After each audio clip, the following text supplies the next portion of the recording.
Vous vous lancez dans la lecture audio de l'analyse littéraire de Mathilda, célèbre ouvrage de Roald Dahl. Au fil de cette lecture, vous découvrirez dans un premier temps une brève mise en contexte de l'œuvre et son auteur. Ensuite, un résumé de l'ouvrage vous sera exposé, suivi d'une analyse des personnages et des points clés du roman.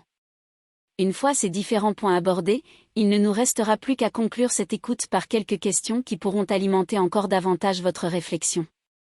L'auteur. Roald Dahl est né en 1916 à Llandaff, de parents norvégiens. Il est scolarisé au pays de Galles.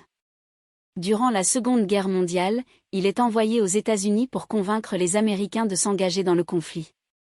Au cours de son séjour, il rencontre notamment Ian Fleming, espion et écrivain anglais, 1908 à 1964, créateur du personnage de James Bond, qui le convainc d'écrire.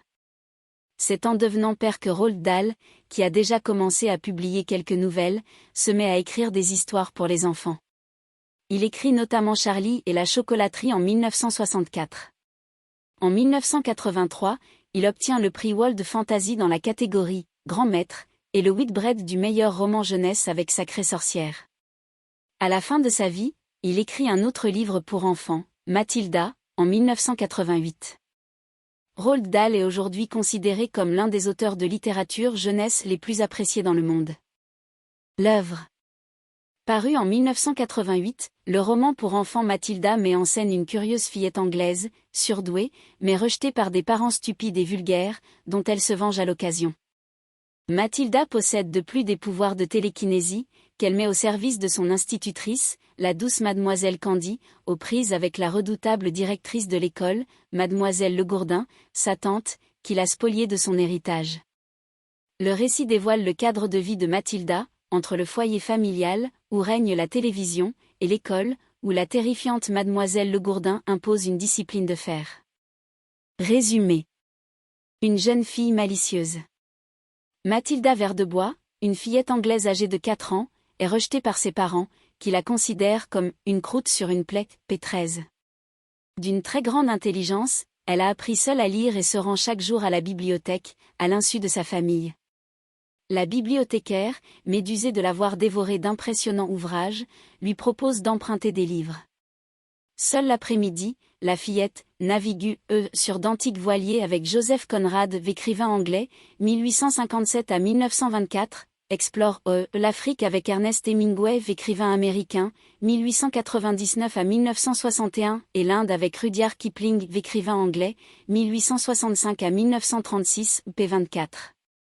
Malheureusement, elle reste incomprise par des parents qui sont loin d'avoir son intelligence.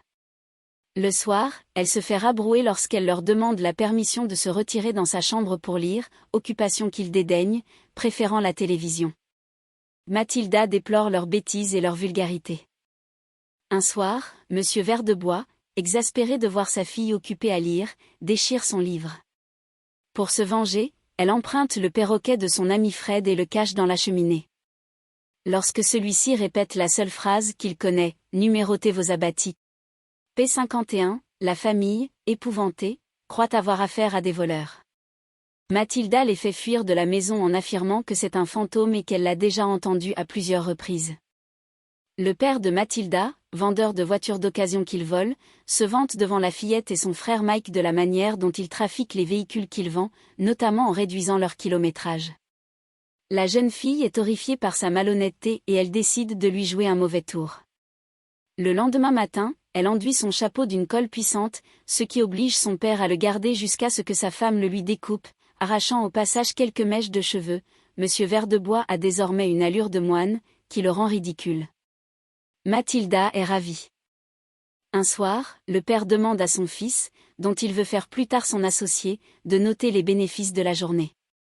De son côté, Mathilda parvient à faire l'opération mentalement, ce qui lui attire les foudres de son père.